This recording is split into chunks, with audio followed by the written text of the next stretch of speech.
Bom, gente, boa noite a todas, né? E ao pessoal que vai assistir depois. Eu hoje venho apresentar aqui o tema, deixa eu colocar aqui na tela para vocês. Espera aí, só um minutinho. Poxa, agora foi eu que sumi.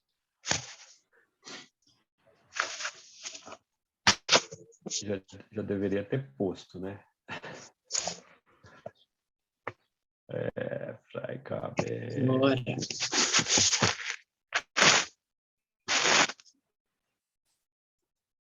Pronto. Estão vendo aí? Mas não dá para ler, né? Dá, nossos filhos são espíritos. Isso.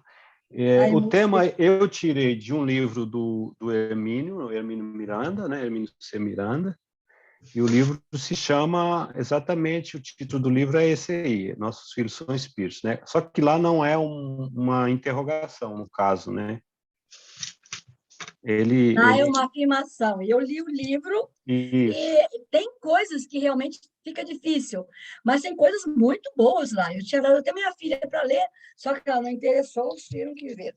Não, eu acho assim, né? Eu gostei, sim. Vou dizer para vocês que eu gostei. A parte que ele fala do aborto, eu não, tipo assim, a minha ideia é outra. Eu não tenho a mesma ideia que ele. Mas aí a gente passa por cima, né? Eu acho uma boa, porque já que eu li o livro, é uma boa eu entender melhor, porque eu li, eu não entendi, entendeu? Eu não estudei o livro, eu li só. Eu engoli. Não, eu também não estudei, não. Eu achei assim, o tema interessante e como o Hermínio, assim, pelo que eu conheço, uma pessoa séria, né, em vista de outros tantos que tem, aí não é um livro psicografado, na verdade, né? E aí eu me interessei, comecei a ler. E, assim, eu fui até a parte quinta do livro, que é onde ele vai falar sobre o aborto.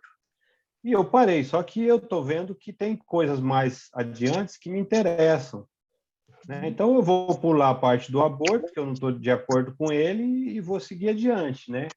Eu não li o livro todo, e aí eu tirei essa pergunta de lá, né? Nossos filhos são espíritos, né? Eu creio que nós, como espíritos, a gente tem a certeza, né? De que eles são espíritos, né? E eu vou colocar aqui para diante. Aí eu peguei uma frase que está também no livro, que ele diz assim: nascer é que é o problema e não morrer. E essa frase assim me deixou um pouco pensativo, porque qual seria a diferença entre nascer e morrer? Eu fiquei assim pensando nisso, e aí eu falei, vou colocar essa frase também, já que é questionamento, né, que a gente vai bater um papo aqui com relação aos filhos, né, à infância. Então eu trouxe essa frase dele, né, nascer é que é o problema e não morrer. E o que me veio na cabeça, inclusive eu peguei agora essa frase antes de entrar aqui nos estudos, né? O que me veio à cabeça foi a questão 339, né, do Livro dos Espíritos, né, que ele pergunta: no momento de encarnar, o espírito sofre perturbação semelhante a que experimenta ao desencarnar? E aí eles respondem: muito maior e, sobretudo, mais longa. Pela morte, o espírito sai da escravidão, pelo nascimento, entra para ela. Então, se a gente for pegar essa frase do Hermínio, né, nascer é que é o problema e não morrer, a gente poderia entender que no nascer a gente está entrando, né, como diz o Livro dos Espíritos, na escravidão. A gente está entrando, vamos dizer assim, para o campo de batalha, para um planeta de provas e expiações, onde eu às vezes penso que seja o umbral isso aqui, né? Então, você está indo para lá, você está sabendo que você está indo para lá, você está tendo talvez aquela angústia de saber se você vai sair de lá vencedor ou não. E no fundo, a gente está preso aqui na nossa cela de carne e ossos, né? A gente está preso, nosso espírito está aqui enclausurado dentro do corpo. E assim, né? Vai ser só liberto com a morte. Então eu achei que combinou as duas frases, né? Você sair da escravidão, pela morte você sai da escravidão e no nascimento você entra nela. Então, a perturbação para nascer é muito maior do que para morrer. Então, a gente deveria ter medo de nascer, não de morrer. Gente, eu acho que não vai dar para pular aqui, porque... deixa eu ver se dá. Ah, sim. Quem são nossos filhos? É a questão que está no livro, né? Que eu tirei do livro, né? Ele, assim, eu antes de começar a entrar aqui no assunto do livro, eu queria só ler assim o início, para vocês terem uma ideia, o porquê dele ter escrito esse livro, né? Então, aí ele começa no capítulo 1º, ele começa a dizer assim: o Dr. Pimentel cortou o cordão umbilical, enrolou a criança em uma toalha, era uma menina, colocou-a cuidadosamente de bruços e passou a cuidar da mãe, exausta e dolorida. No caso, é o nascimento da filha dele, né? Eu tinha 23 anos de idade e, pela primeira vez na vida, agitavam-se em mim as poderosas emoções da paternidade, com todas as suas perplexidades, complexidades e expectativas. Aproximei do pequeno embrulho sobre a cama para olhar de perto minha filha. Pensava talvez encontrá-la cochilando, a sonhar ainda com os mistérios de suas origens. Foi uma surpresa observar que tinha os olhinhos escuros, bem abertos, atentos e acesos a me contemplarem, de maneira enigmática e inquisitiva. Lembro-me perfeitamente das ruguinhas traçadas na testa, exígua pelo esforço que fazia ao levantar a cabecinha careca, como se perguntasse a si mesma: será que esse sujeito vai ser um bom pai para mim? Cadê minha mãe? E agora, que vão fazer comigo? Quanto tempo vou ficar aqui enrolada nesse pano? Então, eu paro por aqui, tá? Vocês continuam a leitura depois. Então, quer dizer, ele está diante ali, eu creio que ele presenciou o nascimento da filha, e naquele processo, né, do parto, da retirada da criança, você vê que ele já diz que ela está embrulhada ali como um pacotinho. Então, ele começa a refletir, ele começa a se questionar, né, com relação àquela criança, de onde veio, por que está ali, tipo assim, por que eu vou ser o responsável por essa criança, né? E aí, diante disso, ele começa a criar 1000 ideias na cabeça. E ele acha que essas ideias poderiam auxiliar as pessoas com relação... As pessoas, assim, vamos dizer assim, no caso ele também foi pai novo, com 23 anos, né? E ele fala, no decorrer do livro, ele vai dizer que ninguém nunca falou para ele como era, né? Você ser pai é uma coisa, agora você tá ali com a criança e ter que educar, ter que estar ali presente, são muitas coisas que vêm na cabeça da gente. Claro, eu sou pai também de 2 filhas, né? Uma maior de idade, a outra quase. E claro, eu creio que nós todos aqui somos pais e mães, né? Eu penso que sim, né? Então, vocês passaram por um processo diferente do meu, porque eu não parei. Então, eu acho que para vocês, mãe, a ligação é bem mais forte do que para um pai, né? O processo da gestação, de carregar ali 9 meses, né, na barriga, as preocupações, as reações que dá no corpo, no organismo, enjoo, né? Eu lembro que a minha mulher aqui, ela teve um bloqueio em um osso, não sei se foi um osso da coluna, ou não sei qual osso que foi, ela ficou 3 meses sem poder andar direito. Então, isso a gente não tem, né? A gente está ali presenciando o parto, vendo a cena e torcendo, claro, para que tudo dê certo para as duas, né? Ou para os dois, né? E aí foram essas reflexões que fez com que ele colocasse, né, num livro. Eu acho que ele comentou com alguém e alguém falou: poxa, escreve um livro. E aí ele foi só se dar conta que aquilo era legal quando já estava na 4ª edição, que aí foi onde ele fala que ele iria fazer uma revisão de tudo que ele tinha escrito, né? Porque as coisas mudam, né? O processo de desenvolvimento também da criança muda e aí praticamente ele traz mais coisas dentro da reedição, vamos dizer assim. Então, quem são nossos filhos? Alguém quer arriscar? Ou então eu passo e depois... Se vocês quiserem comentar, pode comentar, fica à vontade, tá? Os nossos filhos são aqueles que nós aceitamos para entrar na nossa família. Pode ser, para mim, pode ser o nosso pai, pode ser um primo, pode ser uma prima, pode ser a própria mãe da gente. É um espírito novo que a gente tem que protegê-lo, amá-lo, aprender a amá-lo. E não Vou é fechar a que porta aqui só um minutinho, estou ouvindo, tá? não é que é um filho que já foi filho da gente. Normalmente, é um outro afeto que a gente tem que colocar em ordem na nossa vida. Sim, é como diria lá o Khalil Gibran, né? Nossos filhos não são nossos filhos, né? Vêm ao mundo através de nós, mas não são nossos, né? A gente tem que, uma hora, tipo assim, orientar o voo da melhor forma possível, porque uma hora eles vão voar, uma hora eles vão embora.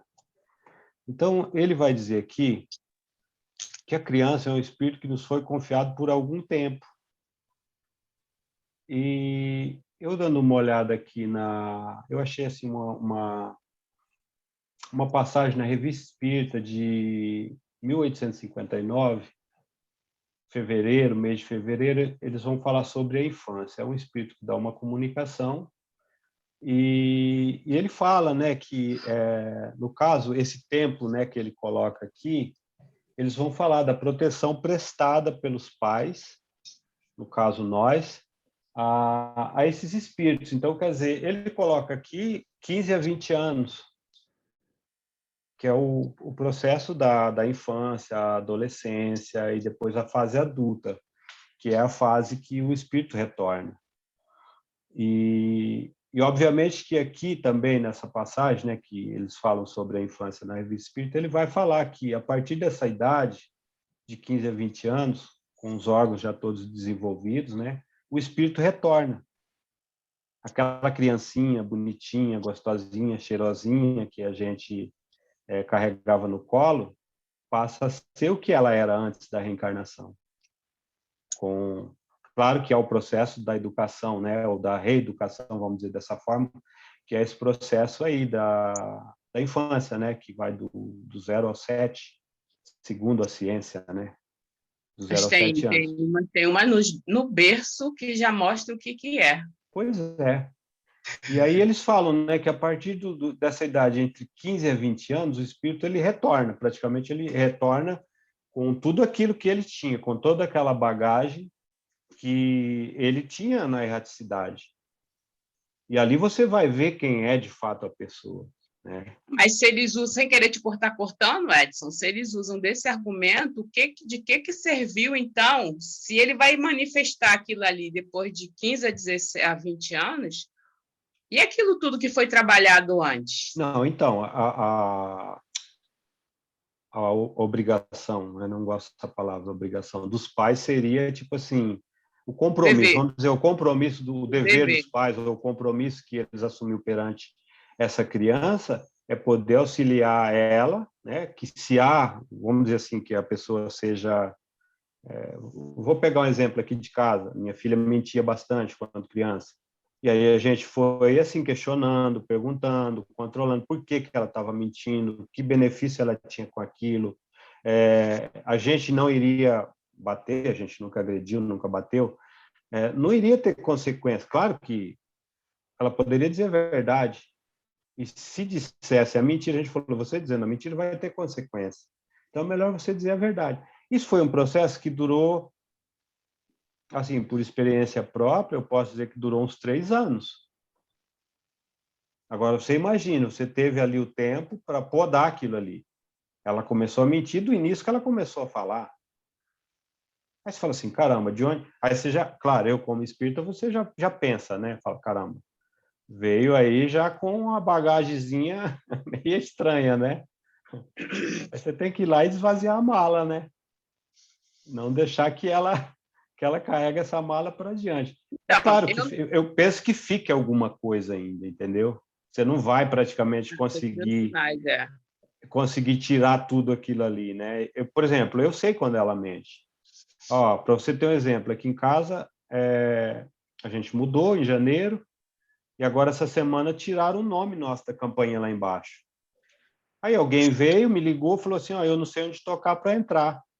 Aí eu falei assim, como assim? Tá o nome aí na campainha. Aí a pessoa falou, não, não tem nome nenhum. Aí a primeira coisa que veio na cabeça foi ela, né? Aí eu falei, bom, foi ela que tirou. Aí eu cheguei nela no outro dia e falei assim, vem cá, por que você tirou o nome da campainha lá embaixo? Aí ela olhou para mim e começou a rir. Aí ela falou assim, não, não foi eu. Eu falei, sim, foi você, porque você não quer que as pessoas venham aqui te encher o saco, e você tirou o nome. Ela tirou o nome para que as pessoas não tocassem para vir aqui, sabe? Porque a gente mora do lado do orfanato. E tem uma menina que é como se fosse filha da casa, que é amiga dela desde a infância, que praticamente está aqui, está até inclusive aqui agora, para uma semana. E ela morou nesse lugar durante 2 anos e meio. Então, todos os amigos dessa menina é do orfanato. E essas meninas, essas crianças do orfanato são pessoas assim, um tanto problemáticas. E elas tocam aqui para pedir as coisas, sabe? Tipo, pedir cebola, pedir arroz, pedir o que for, tá? Às vezes está com problema lá e vem aqui para casa. E aí ela, para evitar isso, ela foi e tirou. Então eu sei que foi ela. Aí eu ainda falei para a Ana, né? Falei assim, ó, foi ela que fez isso. Aí ela falou assim, mas você não pode julgar que foi ela. Eu falei assim, olha, aí eu expliquei o porquê, o processo todo, né? Ela falou assim, pode ser. Aí cheguei nela no outro dia e falei assim, cadê o nomezinho? Ela não devolveu, entendeu? Ela está negando que não foi ela. Aí eu falei assim, a gente vai ter que ligar para a imobiliária para pedir outro. Então, quer dizer, mesmo você trabalhando isso, hoje ela tem 17 anos, fica alguma coisa. Não tem como. Eu acho que não tem como você educar de uma forma que não vai ficar assim um resquício, não vai ficar alguma coisinha ali, sabe? Fica, né? Porque a gente vai reconhecendo. Agora, tem um lance, para tu dar continuidade aí, eu só vou comentar aí, isso por enquanto. A questão, existe na minha situação, essa questão de saber quem são os nossos filhos, aí abre o leque, né? De possibilidades. Agora, no caso, eu fui, tive a maternidade, tive Elias, e por um período eu era mãe dele. Sim. Eu era mãe. Agora, eu passei a me considerar realmente responsável pelo Elias quando eu tomei consciência daquilo que ele era, das necessidades que ele tinha. E aí eu comecei a perceber que eu não era mãe do Elias. Eu era uma pessoa no qual Deus me confiou esse espírito para que eu desse conta dele. Isso. Então, quando eu vesti essa roupa de responsável e não de mãe, eu comecei a enfrentar ele, né, de muda o igual para igual. processo, né? Na verdade, né? Muda. Eu comecei a enfrentar ele de igual para igual. E não era a questão de ser mãe, de me desmanchar, de chorar pelos cantos, não. Eu falei assim, quando eu tive consciência disso, falei assim, você veio porque você precisa melhorar aquilo que você das tuas necessidades, e eu sou responsável por você. Agora, se você vai me amar ou não, isso aí é problema seu. Entendeu? Isso aí é problema seu. Eu tenho que dar conta da minha parte. Agora, se você não der, aí é problema seu. Foi aí que eu realmente, não que eu falar que eu não sou mãe dele, mas no caso, foi aquele todo cuidado, aquele zelo de mãe, esquecendo e passando a mão na cabeça, acabou ali, né? Porque eu vi de que eu tinha que dar o remédio que ele necessitava. Mesmo sendo amargo, né? Exatamente, eu não poderia fechar os olhos, né?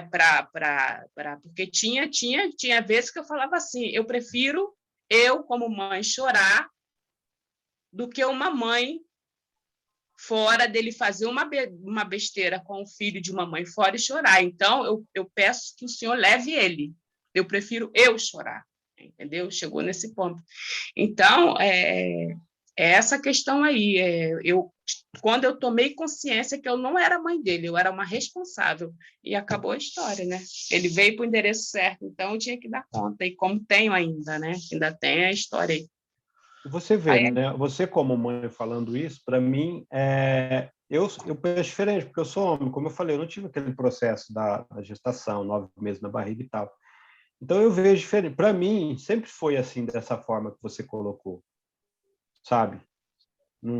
Eu creio assim, eu noto aqui em casa, né, que a mãe ela é mais assim preocupar, claro, você se preocupa também, né?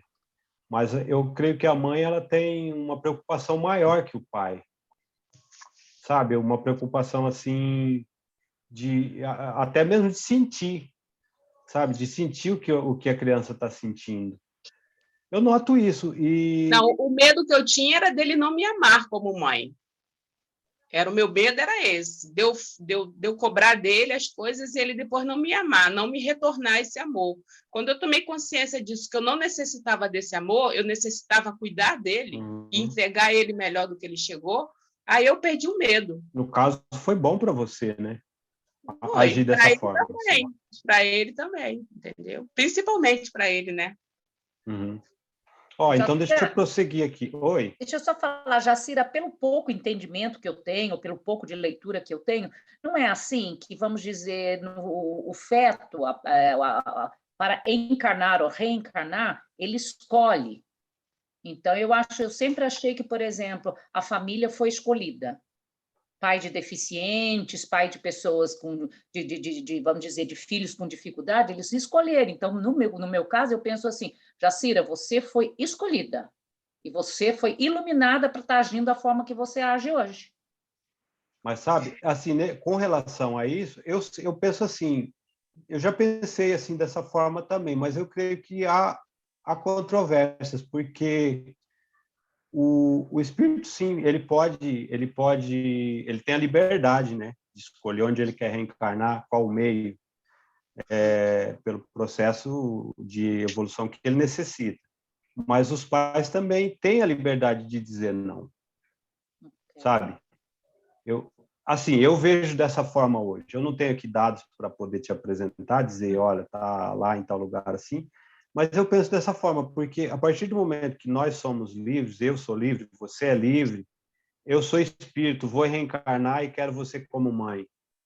Eu falo, olha, eu quero ela é a pessoa ideal para ser minha mãe. Quantas outras pessoas como eu vai querer ser filho seu, que está lá esperando?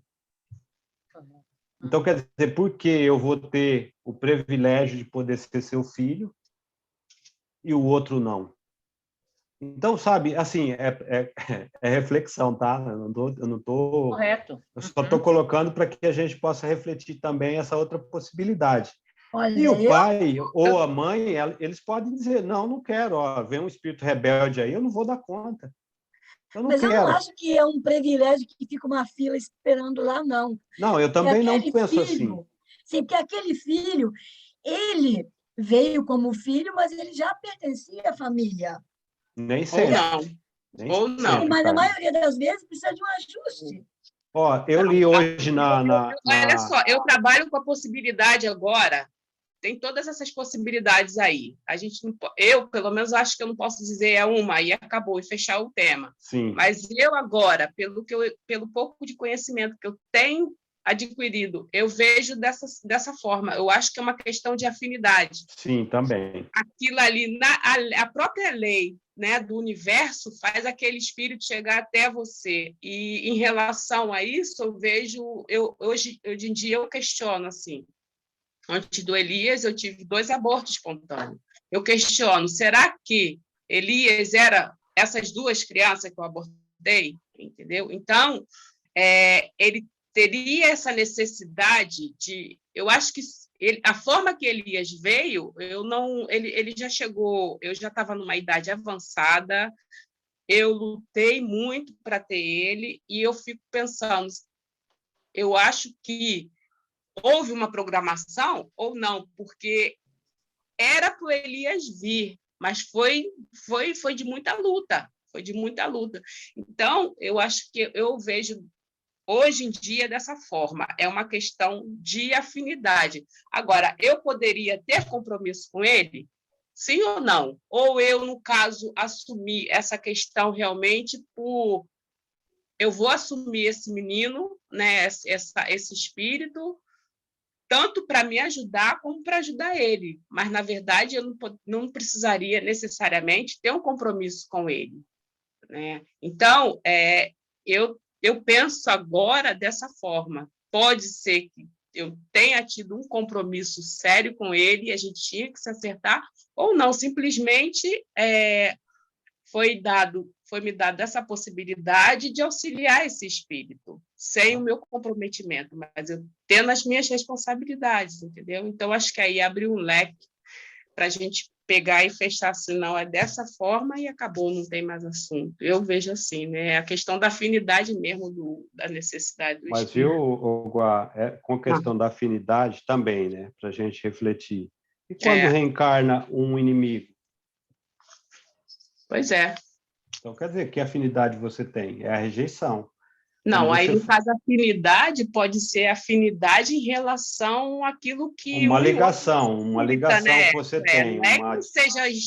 Não é que eu seja escrota igual o outro, mas, assim, existe alguma coisa no universo que me vai fazer atrair esse espírito dessa necessidade, entendeu? Não Olha, eu li hoje, na Gênesis, eu estava lendo hoje para preparar o trabalho, e tem uma parte que ele fala que, muitas vezes, o espírito que reencarna, ele vem de um planeta totalmente diferente do nosso. Vamos supor, de um planeta bem mais inferior que o nosso, e ele vai reencarnar ali onde alguém, né, os genitores, decidiram que poderia, vamos dizer assim, né, poderia nascer ali, que eles iriam tentar dar conta daquele, vamos dizer assim, daquele espírito bem inferior que iria renascer por eles.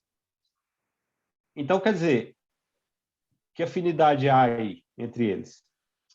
Talvez a pessoa tenha feito uma caridade. Então, por isso que eu estou te dizendo, a gente não pode fechar e falar assim... Não, eu sei, Entendeu? Como é questionamento, a gente coloca tudo aqui. Exatamente. E depois fica quebrando a cabeça aí, né? Não, a lei é assim, desse jeito que funciona. Eu tinha uma dívida com esse cara, ele vai ter que vir de qualquer jeito. Tanto que eu pego muito nisso quando você pega esse livro aí de experiência de reencarnação aí, que esses caras fazem pesquisa. Quantas vezes você vê a pessoa reencarna numa família, ele vai ter a lembrança da vida passada numa família que não tem nada a ver com aquele núcleo ali. Então, Entendeu? Eu me pego muito nisso agora. Pode reparar. É como eu falei, né? São várias possibilidades. É um tema que a gente não vai falar nem a metade, porque tem a rejeição do aborto, aí tem várias outras coisas que não vai entrar aqui hoje, porque não temos tempo, né? Mas peraí, que agora eu cheguei. Mas só para dar um pitaquinho, tudo bem? Eu acho, dentro desse raciocínio da Guá, que entra a necessidade do aprendizado, né? Que essa conexão que acaba tendo em alguns casos, mesmo quando vocês não são exatamente espíritos ligados por outras vidas ou por outros acontecimentos pessoais, né? Mas, de repente, você já passou, talvez, por outros aprendizados, e digamos que agora é a prova final. E aí tem um espírito que precisa dessa oportunidade de aprendizagem. Então, para mim, é uma coisa assim, né, meio de mão dupla. Porque, de repente, é igual quando a gente fala da evolução do mundo. Tem aquele momento em que tem uma evolução mais lógica, mais racional, e depois o momento em que tem uma evolução mais da parte do amor, mais da parte, né, da fraternidade. E as coisas precisam de um equilíbrio. Eu acho que nessa hora do equilíbrio podem acontecer situações assim, em que a gente recebe alguém, para nós ainda estranho ou desconhecido, mas que tem ali uma história que encaixa na nossa, em relação à aprendizagem. Está me faltando um aprendizado. Para os dois lados, no caso. Para os dois lados, exatamente. Deus não vai desperdiçar, entendeu? Isso. Ele não vai desperdiçar. É isso. Vai aproveitar os dois, como Isso. eu falo, aproveitou Elias e está aproveitando eu. Os dois estão... Exatamente. Desenvolvimento das duas partes, né? Isso, exatamente. É uma possibilidade que eu também gosto muito de... E a possibilidade que a gente trouxe, elas podem ser todas. Cada caso é um caso. A gente, como a Guacira falou, não pode dizer é isso e pronto, acabou. Não, pode ser que o caso da Guacira é um, o meu seja outro, o da Milena seja outro, o da Mara, não é? Isso. O da Mara é outro, o da Carmen é outro e o da Sandra é outro. Então tem tudo isso, sabe? Eu estava lendo também na Revista Espírita hoje, de fevereiro de 1865, de uma criança que renasce, uma criança que é procedente de um, vamos dizer assim, de um lugar que era bem inferior ao planeta Terra, que já é inferior, né? E necessitou do auxílio de um espírito na educação. Aí a Kardec até coloca, né, que é um caso assim novo para ele, porque ele tinha um espírito que ajudava na educação do espírito que tinha reencarnado. Só que era um compromisso que ele já teve na erraticidade, né, no plano espiritual. E, enfim, igual eu falei, é um tema que tem muitas coisas para ser dita e muitas dúvidas ainda, e que, como a gente está falando, cada caso é um caso, a gente não pode pegar o meu caso e dizer, o meu é esse, pronto, acabou. Mas a gente tem que aí entrar num consenso com relação a todas as informações que a gente recebe, principalmente dos espíritos, né? Olha, eu vou pular para a próxima, porque paramos aqui, agora não vai. Peraí. Cadê a Sandra para me ajudar? Sandra, cadê você? Espera aí, Freigabstop. Eu vou ter que entrar no... Aí, né? Estão me ouvindo, né? Uhum. Então, eles vão falar, né? Eu não vou colocar o slide aqui, porque eu estou... Espera aí. Deixa eu ver se assim vocês conseguem ver. Aqui. Tá vendo aí? Então, a primeira a gente falou, né? A criança é um espírito que nos foi confiado por algum tempo, como a gente colocou lá, né? Com a informação da revista, 15 a 20 anos. E o espírito praticamente retorna, né? Com toda a sua bagagem a partir dessa idade. Claro, a gente não pode dizer a partir dos 20 o espírito retorna, não. Pode ser antes, pode ser depois. Raramente é um ser perfeito e acabado. Raramente, claro que há também a possibilidade de ser um espírito superior que veio auxiliar a humanidade. Há essa possibilidade também. Então, a gente não pode dizer, porque é um planeta de provas e expiações, só vai nascer espírito imperfeito. Não, pode ser um espírito cristal. Ou também não, né? Pode ser um budista. Pode ser da Umbanda, né, Milena? Né? Então, são várias as possibilidades. Bom, são cristãos também, né? E aí na 3 ele vai dizer, não é também, a não ser em casos raros, um demônio da maldade ou de maldade, né? Então é um espírito que está necessitando do auxílio de um pai, de uma mãe, de estar aqui no mundo, de estar aqui para evoluir, e vai ter também a influência do meio, né? Os irmãos, enfim, a família, a consanguinidade, a família toda, né? Porque se a gente for pegar também para o lado da família, tem familiares nossos que é um estranho no ninho, né? Tá ali. Eu ia comentar disso, né? Acho que isso me lembrou essa questão de que quantos jovens hoje, muito cedo, as crianças se sentem completamente desconectadas das famílias, né? Isso traz aí algumas consequências durante essa fase da adolescência, mas isso está cada vez mais presente. Sim, você nota bem isso. Tanto quando, assim, tem alguém, né, um indivíduo dentro da família, que a família é toda doida, toda relaxada, toda barulhenta, e de repente tem aquele certinho, mais calmo, mais doce. Você fala, meu Deus, como é que pode, né? Ou ainda um casal super fofo, agradável, e de repente tem uma criança que você fala, Jesus, da onde veio este ser?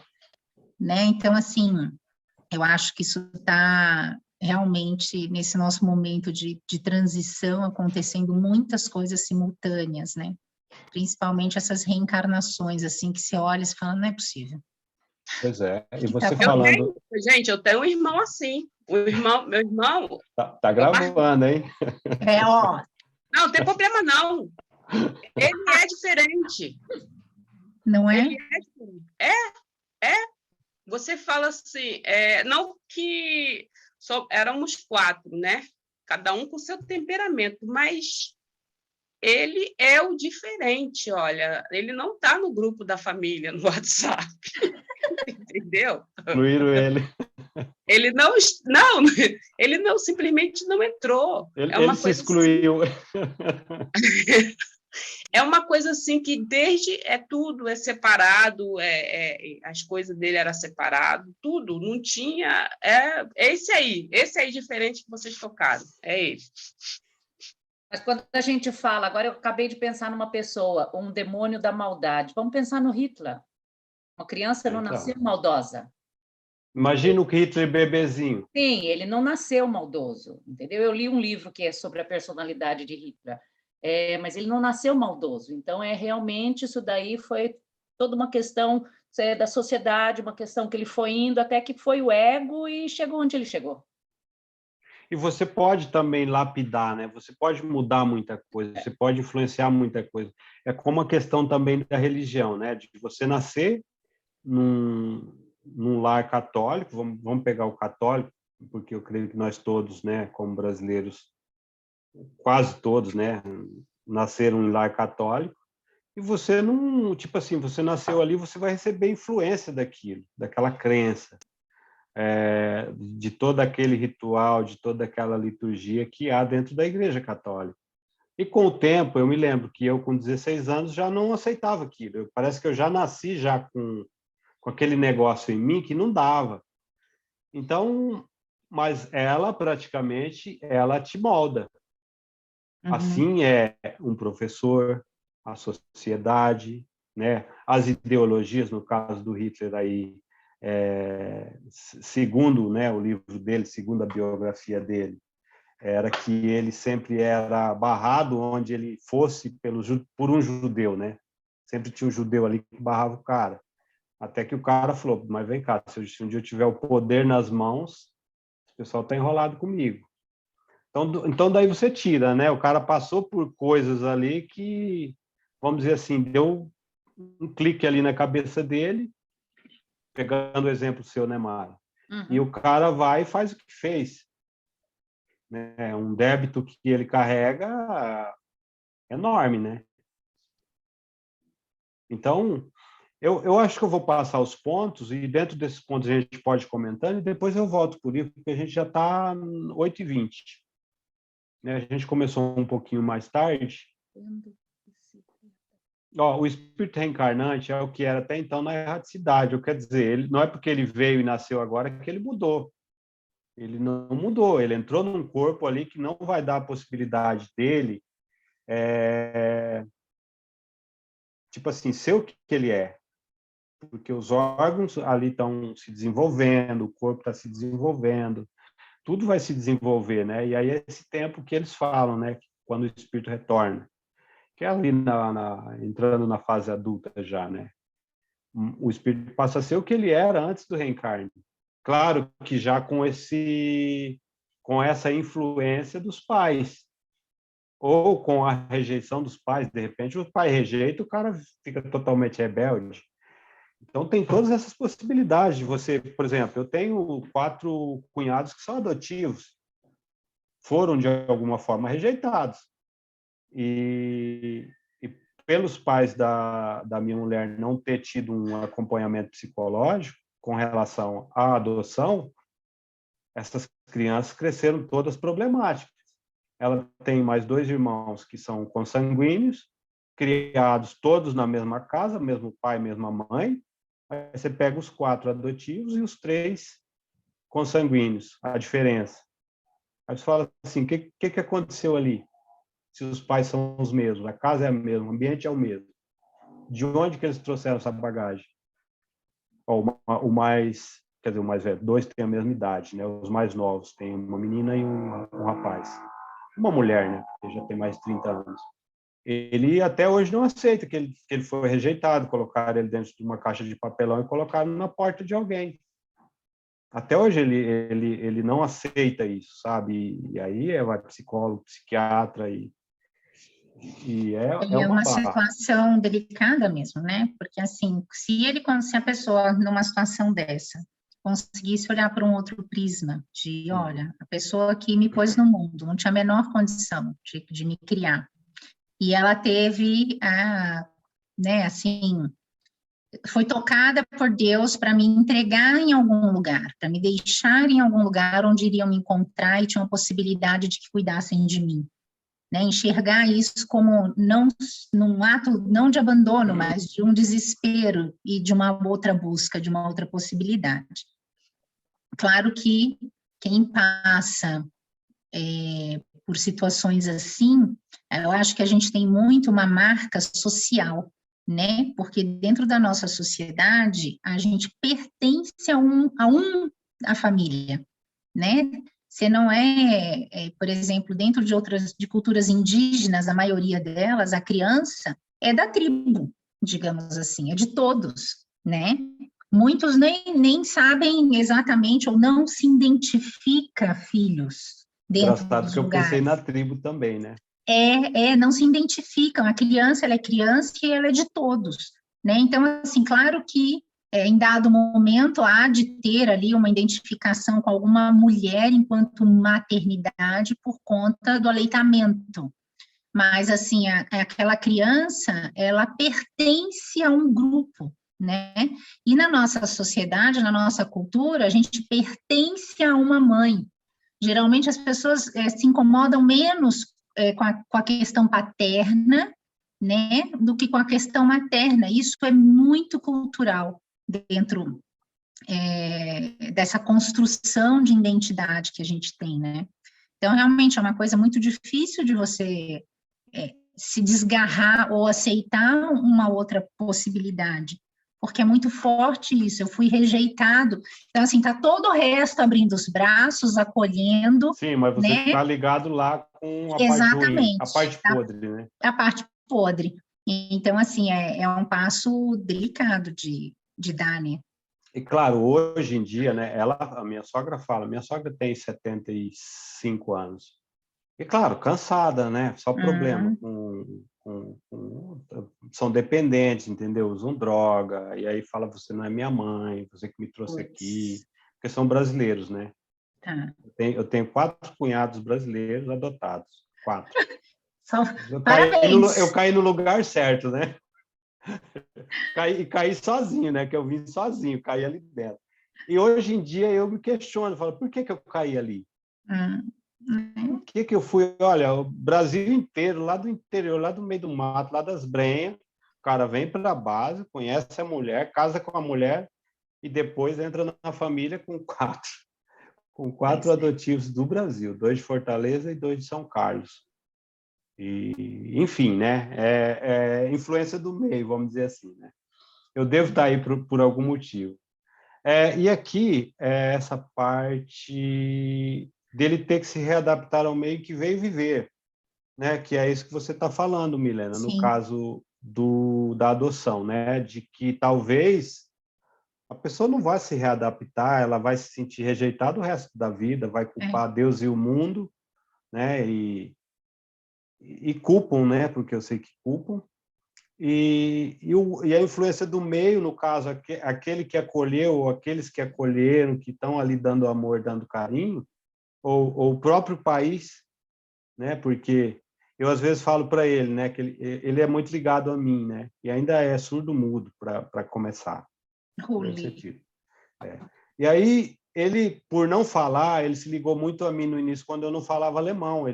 Ninguém entendia ele, e eu não falava alemão. Eu falava assim, bom, esse aqui pelo menos é mudo, dá para a gente. Então ele se apegou muito comigo. Então eu falo para ele, eu falo assim, olha, se você estivesse no Brasil, a situação era totalmente oposta, era totalmente diferente, porque você não iria ter a possibilidade de ter um aparelho auditivo, né? Ele é IFAL, ele recebe uma aposentadoria, é inválido, né?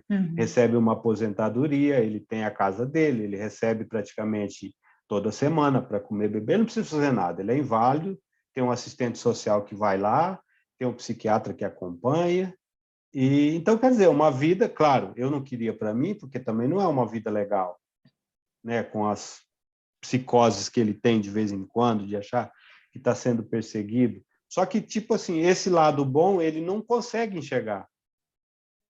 Ele não consegue, ele só vê o lado de, tipo assim, minha mãe me abandonou e tal. E como você colocou aí, né? Você não sabe o porquê. Isso Ninguém entrou na adoece, cabeça né? da mulher lá para saber o que aconteceu. Isso adoece a alma mesmo, assim, Sim. É uma coisa que às vezes ele já veio para tentar, né, assim, talvez a proposta dessa encarnação prova, né? foi assim, bom, vamos ver se agora ele supera, né, esse momento, mas não foi suficiente, então vamos ver o que acontece depois. Mas e também serve para a situação que a Água falou, né? Também de que tem um irmão dela que é diferentão. Então, assim, às vezes vem todo mundo no mesmo grupo para que a gente consiga ali construir algum relacionamento melhor ou mais equivalente, mas nem sempre acontece, né? Então, aí, né, nessa parte, é o segundo capítulo. Eu creio que eu pulei, eu não sei se é o segundo ou se é o terceiro, mas não vem ao caso. Olhos de ver e olhos de olhar, né? Que é o nome do capítulo que ele coloca. E aí ele fala, se o filho chegou até nós é porque partiu de algum lugar. E aí ele se questiona, que lugar é esse, né? Talvez depois, se vocês tiverem tempo e quiserem saber, né, mais com relação a isso, eu posso falar, né? E então, obviamente, que partiu de algum lugar. Que lugar é esse? Por que caiu aqui? Não caiu ali de paraquedas, né? Então, aí abrimos todas essas possibilidades que a gente comentou, né? Questão de afinidade, questão que você colocou, né? De compromissos entre ambos, né? Entre um e outro, entre encarnado e desencarnado, e também a questão da caridade, porque às vezes você fala assim, poxa, eu vou assumir, vou aceitar o cara ali, está precisando e tal, e eu vou dar conta do recado, né? Também há essa possibilidade. Uma criança não começa uma vida, mas sim dá a ela continuidade. Essa frase também eu acho legal, né? Porque a gente acha que a vida está se iniciando no berço. E, na verdade, a vida está se reiniciando naquele corpo. Para quem tem filhos, eu acho que a gente consegue observar bem isso, né? No começo, aquela coisa fofa, maravilhosa, de repente começa a fazer umas coisas e fala, Jesus, da onde saiu esse negócio aí? Aí vem alguém e fala, então, né, Milena, ela pode ser um espírito mais velho do que você, tem mais experiência, ou viveu outras coisas, né? Eu não sei qual é o ajuste que vocês têm para fazer. Você fala, my God, não tinha pensado nisso? Isso aí que tu falou me lembrou uma coisa, Milena, porque no caso, voltando ao caso do meu filho, aí por mais que tenha tido esse insight de eu falar assim, não, eu vou ajudar esse espírito, que aos meus olhos era estranho, mas por outro lado, pela atitude dele, eu tenho certeza que nós não éramos estranhos um ao outro, porque a fixação, e eu vejo assim, o que eu consegui hoje com ele foi pelo fato dele ter uma, tipo assim, você percebe uma paixão, entendeu? Sim, tem uma ligação, tem alguma coisa forte, né? Se não tivesse essa coisa forte comigo, ele não teria lutado para melhorar o que ele tem. Tinha desandado de vez. Exato, porque era uma coisa assim, como se tivesse aquele magnetismo dele tentar, por mais que a coisa puxasse ele para outra banda, ele lutava também com aquilo, porque eu estava ali. entendeu? Então, eu sei que tem ali tinha alguma coisa ali para a gente resolver. Um vínculo. Porque senão ele não teria. É assim, eu estava muito forte na presença dele em relação dele tentar. Sabe quando a sensação que era como você tivesse se sufocando, né, no mar, alguma coisa assim, que você está pegando assim, ó, no fôlego, mas você está tentando, entendeu? Mas tu está se afogando, mas tu está tentando. Então, é a mesma situação deles. Ele queria melhorar, mas alguma coisa puxava ele para baixo, entendeu?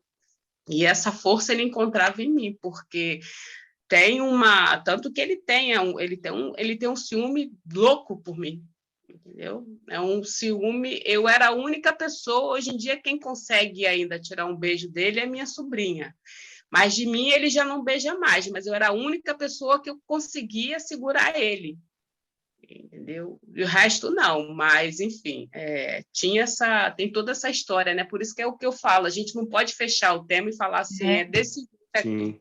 Olha, eu, por exemplo, eu acompanhei o parto das minhas duas filhas, né? Foi parto normal, e na primeira filha, a mais velha, quando eu a vi pela primeira vez, a primeira assim, sensação que eu tive é que ela era o meu pai. O pai tinha falecido em 1985. E eu, assim, na hora me veio aquilo na cabeça, eu não sei nem porquê, e eu falei, pô, é bobeira da minha cabeça, né? Eu pensar isso aqui agora, na sala de parto ali, sabe? Com ela para dar banho e tal. E ela cresceu, né? Ela tem 19 anos hoje. E o relacionamento nosso não é um relacionamento de pai e filha, sabe? É assim, ela me respeita, eu respeito ela. Assim, é um respeito, assim, de pai para filho. Só que eu não sei quem é o pai, quem é o filho, entendeu? É uma coisa um Mas pouco não mais porque eu madura. tenho isso na cabeça. Às vezes ela me trata, como você falou, Milena, às vezes aquele espírito que está ali, ele tem uma experiência de vida muito maior que a sua, ele te ensina, ele traz, principalmente a juventude hoje, ela é uma juventude que vem parece que já está aí nesse processo de regeneração, de que eles vêm e te orientam. Ó, eu fiquei sabendo agora, semana passada, que ela praticamente é a professora da menor. Ela chegou ali na sala e falou assim, não se preocupa com as notas dela não, que as notas dela tá boa. Aí a Ana pegou e falou assim, mas como assim? Ela falou, não, eu acompanho o processo todo. Eu sei onde ela tá boa, onde ela tá ruim. Então, quer dizer, ela orienta a irmã, ela orienta a mãe, ela orienta o pai. Então, você fala assim, que espírito é esse que tá aqui? Tipo assim, tá cuidando de nós, né? E é minha filha. Só que aí você pensa assim, eu sei que há uma ligação ali de respeito assim tão mútuo que até para brigar com ela, quer dizer, às vezes eu nem tenho motivo para brigar com ela, mas às vezes de vez em quando você vê alguma coisa, tipo uma bagunça assim e tal, aí você vai e fala, mas até para dar uma dura é diferente do que com a outra. A outra você já chega e já escancara, né? Com ela não, com ela é ali na base da conversa e a gente conversa, se resolve, ela fala, tá legal, não tá legal, vou fazer, vou arrumar e tal. Sem discussão nenhuma, vai lá, resolve. Eu falo, criança igual elas pode ter 10, que não, tipo assim, ela vai cuidar de você, na verdade. Então, essa questão, né, de você, às vezes, achar que você está cuidando da criança e a criança é um espírito muito mais evoluído que você e que futuramente ela vai estar te orientando. Vem para impor um outro equilíbrio, uma né? outra Vem para coisa, sim. impor um outro ritmo. E aí você entra na questão de Jesus, né? Você imagina um espírito que nasce ali entre outros irmãos, né? E claro que a gente não tem, né, ali os relatos da infância dele e tal, mas você imagina você conviver dentro de uma casa com um espírito como o dele. Você vai ter que se dar conta, falar, peraí, alguma coisa aí não está não tá normal, entre aspas, né? Na verdade, está normal, é a gente que não entende. Isso, é a gente que não chegou lá. Aí travou de novo, lá vai eu ter que sair. Peraí, gente, já volto.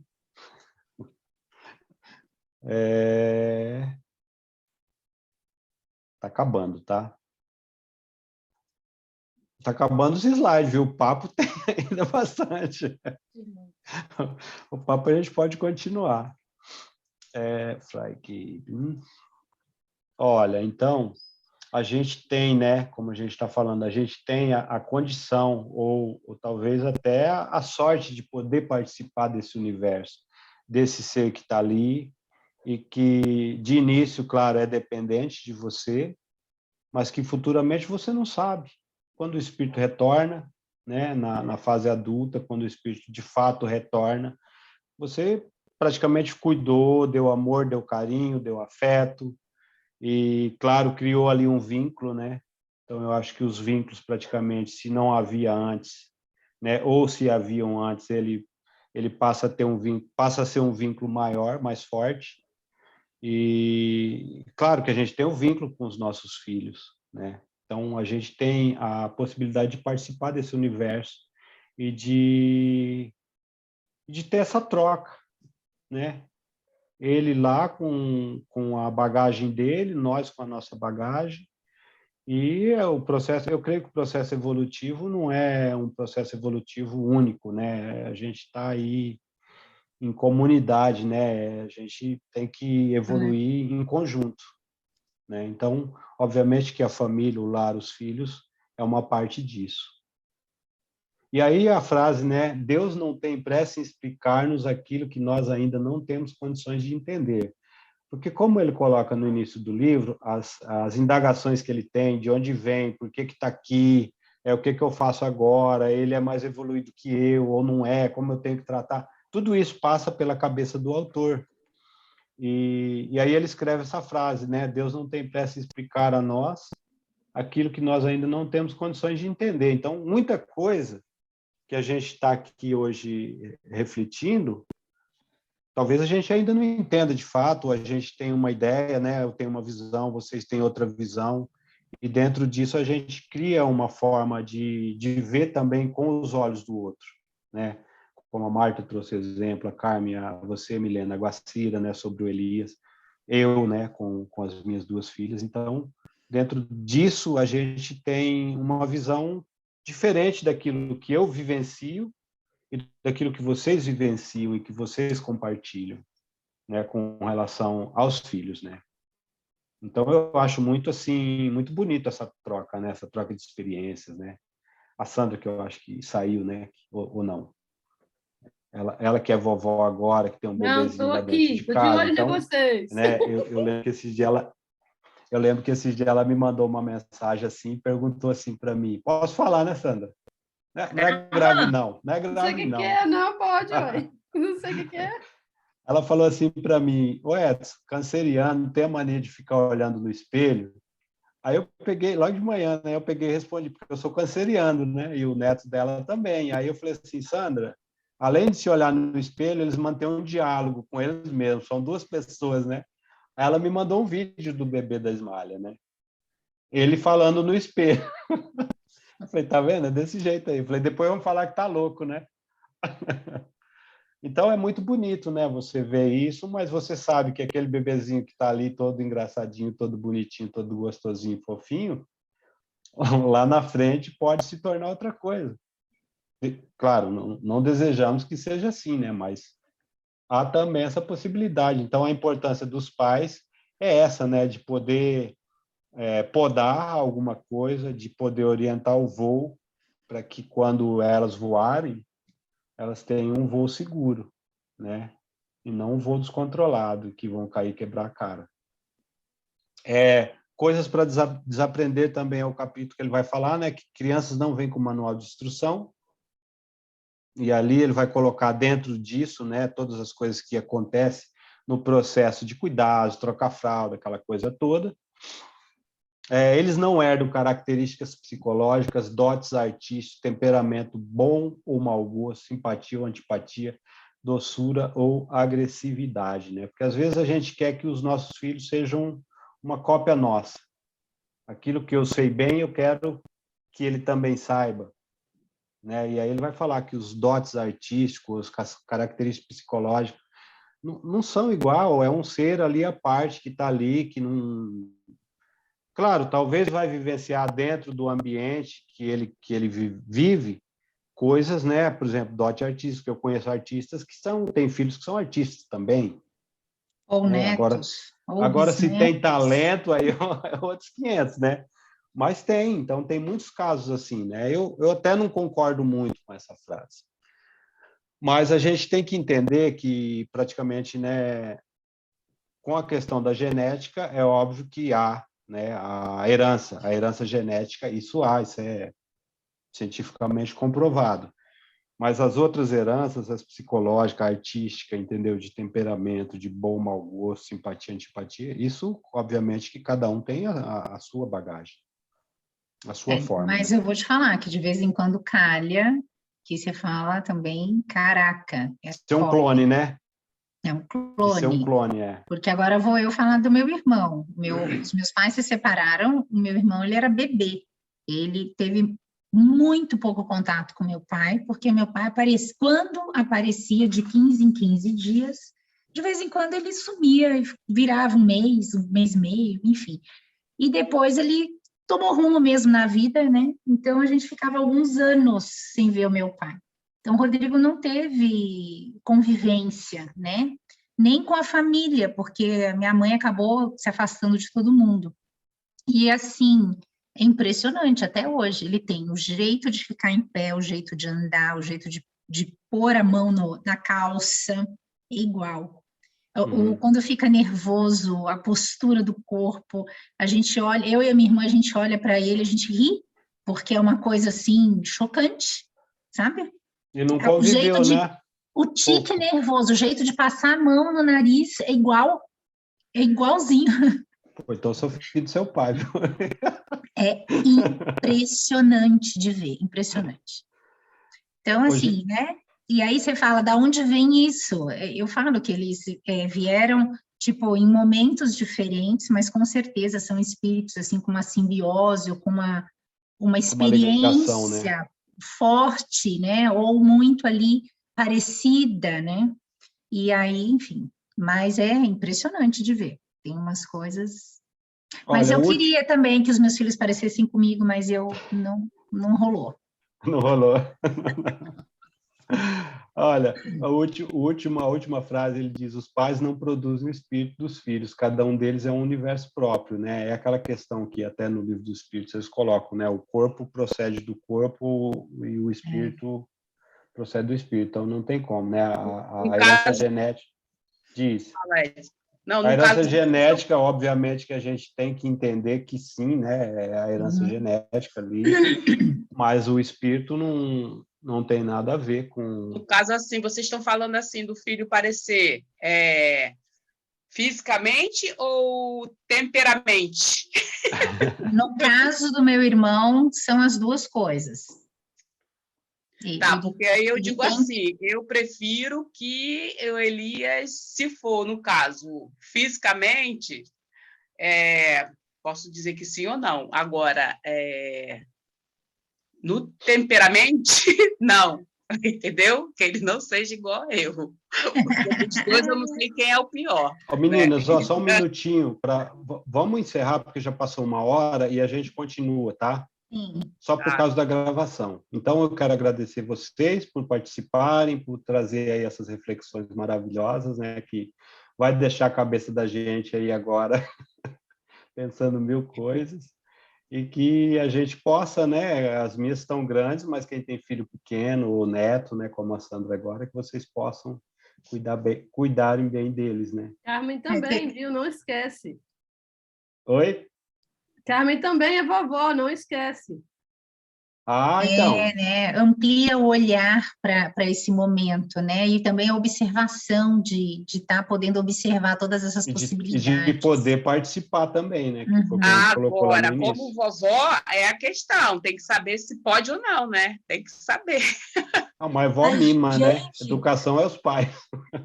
A minha neta de 4 anos tem digamos, uma tensão com a irmã. Ela empurra a irmã, coisa de criança, mas ela não deixa a menina correr perigo. Ela tem uma super proteção, aquela menina. E só tem 4 anos. Eu fico assim, boba, sabe? Digo, como é que pode, não? Porque geralmente brincam, vai uma para um lado, outra para o outro. Não. Ela toma conta que não aconteça nada de ruim, que a menina não caia, que a menina, sabe? Tem uma ligação entre as duas.